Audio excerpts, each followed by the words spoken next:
बिस्मिल्लाहिर्रहमानिर्रहीम। अस्सलामु अलैकुम। पाकी और तहारत इंसानी जिस्म के लिए कितनी ज़रूरी है, इस बात का अंदाज़ा आप इस बात से लगा लें कि इस्लाम में सफाई को निस्फ़ ईमान कहा गया है।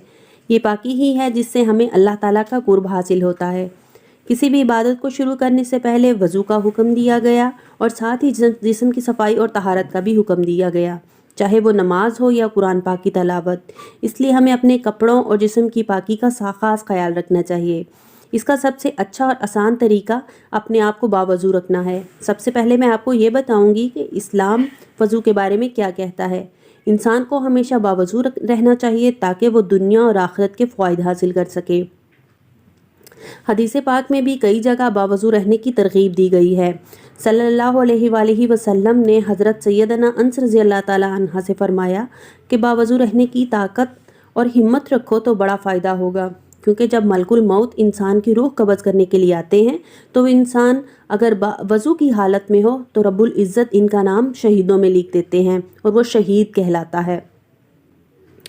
जो शख्स हर वक्त बावज़ू रहता है, अल्लाह रब्बुल इज़्ज़त इसे 7 फजीलतें अता फरमाता है। फ़रिश्ते इसकी सोहबत में रहते हैं, कलम नेकियां लिखता रहता है। जब वो सोने लगे तो अल्लाह ताला रब्बुल इज़्ज़त इस पर कुछ फ़रिश्ते मुकर्रर कर देते हैं जो इसे जिन्नुल इंस और हर शर से महफूज रखते हैं। जब तक बावज़ू हो अमाने इलाही में रहेगा। बावज़ू रहने की एक खसूसियात ये भी है कि अल्लाह रब्बुल इज़्ज़त इंसान को इतना इत्मीनान पैदा कर देता है कि अगर कोई शख्स एहसास कमतरी का शिकार हो और बावज़ू रहने की आदत को अपना ले तो इसके अंदर एहसास कमतरी ख़त्म हो जाती है। अल्लाह ताला रब्बुल इज़्ज़त कुरान मजीद सूरत माइदा में इरशाद फरमाया कि जब तुम नमाज के लिए खड़े हो तो सबसे पहले अपने चेहरे और हाथों को कोहनियों तक धो लो, पाँव को टखनों समेत धो लो, सर का मसा करो। इस आयत मुबारक से साबित होता है कि नमाज के लिए वज़ू कितना ज़रूरी है। हदीस मुबारक में आया है कि नमाज जन्नत की कुंजी है। वज़ू नमाज की कुंजी है। और एक हदीस में आया है कि वज़ू की वजह से रोज़े महशर इंसानों के अज़ा चमकते होंगे, जिसकी वजह से सरकार हुज़ूर अकरम सल्लल्लाहु अलैहि वसल्लम अपनी उम्मतियों को पहचान लेंगे। और एक रिवायत में आया है कि जो शख्स वज़ू शुरू करने से पहले बिस्मिल्लाहिल अज़ीम वल हम्दुलिल्लाहि वला दीनुल इस्लाम पढ़ लेगा, वो वज़ू के बाद कलमा शहादत पढ़े, इसके पिछले तमाम गुनाह माफ़ कर दिए जाते हैं। हज़रत ख्वाजा फ़ज़ल अली कुरैशी रहमतुल्लाह अलैह अपने मरीदैन से फरमाते थे कि बावज़ू रहने की मशक़ करते रहो यहाँ तक कि तुम्हें आदत हो जाए। एक दफ़ा एक जगह आप पहुँचे तो खाने के लिए दस्तरख़्वान बिछाया गया। लोग दस्तरख़्वान पर बैठे आप खाने का इंतज़ार कर रहे थे। आपने लोगों से मुखातिब होकर फरमाया कि मेरी बात दिल के कानों से सुन लो। जो खाना तुम्हारे सामने पड़ा है और साथ में जो रोटी मौजूद है, ये फसल जब काश्त की गई तो काश्त करने वालों का वज़ू था।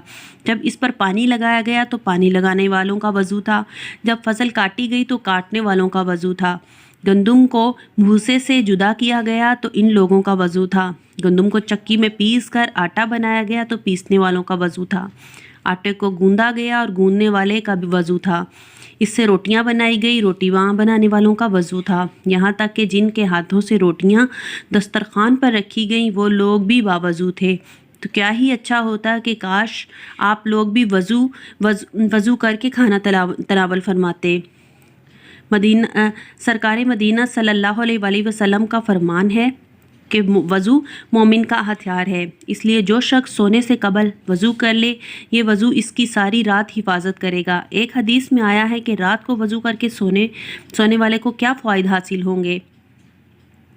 बावज़ू मौत पर शहादत का रुतबा, सारी रात इबादत और अजर सुकून से नींद का आना, ख्वाब सच्चे नज़र आना, सबसे बढ़कर सरकार सल्लल्लाहु अलैहि वसल्लम की सुन्नत मुबारका है। आयशा सिद्दीक़ा रज़ी अल्लाह ताला अन्हा फरमाती हैं कि सल्लल्लाहु अलैहि वसल्लम जब सोने की तैयारी करते तो पहले वज़ू फरमाते जैसे नमाज के लिए वज़ू किया जाता है। गोया बावज़ू रहने की मशक़ करते रहे हैं यहाँ तक कि आदी हो जाएं। کیونکہ حضور اکرم صلی اللہ علیہ وسلم صرف عبادت کے لیے ہی وضو کا حکم نہیں دیا بلکہ ہر وقت وضو میں رہنے کا حکم دیا۔ اب باوضو رہنے کے طبی فوائد کا ذکر کرتے چلیں۔ آج سے 1400 سال قبل وضو کے جو فوائد ہمارے نبی صلی اللہ علیہ وآلہ وسلم سے ملے ہیں، آج سائنسدان طویل تحقیق کے بعد اس نتیجے پر پہنچے ہیں کہ وضو کے ارکان سے انسانی صحت پر کتنے خوشگوار اثرات مرتب ہوتے ہیں۔ جب ہم کلی کرتے ہیں تو ہمارے منہ میں موجود سارے وہ جراثیم جو دانتوں اور اس کے ارد گرد چھپے ہوتے ہیں وہ ختم ہو جاتے ہیں اور معدے تک نہیں پہنچ پاتے۔ اس طرح کلی کرنے سے منہ کے کئی بیماریوں سے ہم بچے رہتے ہیں۔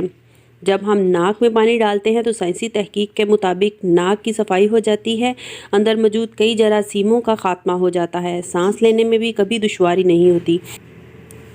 اس کے بعد ہم اپنا چہرہ دھوتے ہیں تو وضو کے پانی سے چہرہ بھی کھل اٹھتا ہے اور خوشگوار تبدیلی رونما ہوتی ہے۔ اس کے بعد ہم دونوں ہاتھوں کو کونیوں تک دھوتے ہیں اور سائنسی تحقیق کے مطابق نمونیا جیسی بیماریاں انسان کے ہاتھوں سے پروان چڑھتی ہیں۔ جب ہم وضو میں اپنے ہاتھوں کو دھوتے ہیں اور دونوں ہاتھوں کی صفائی بھی ہوتی ہے تو نمونیا جیسی بیماریوں سے بچے رہتے ہیں، جبکہ خون کی روانی بھی جاری رہتی ہے، جو انسان کو دل کے دورے سے بچاتی ہے۔ وضو کے دوران جب ہم پاؤں دھوتے ہیں تو دن بھر پاؤں پہ جمی گرد صاف ہو جاتی ہے اور ہم تر و تازہ ہو جاتے ہیں۔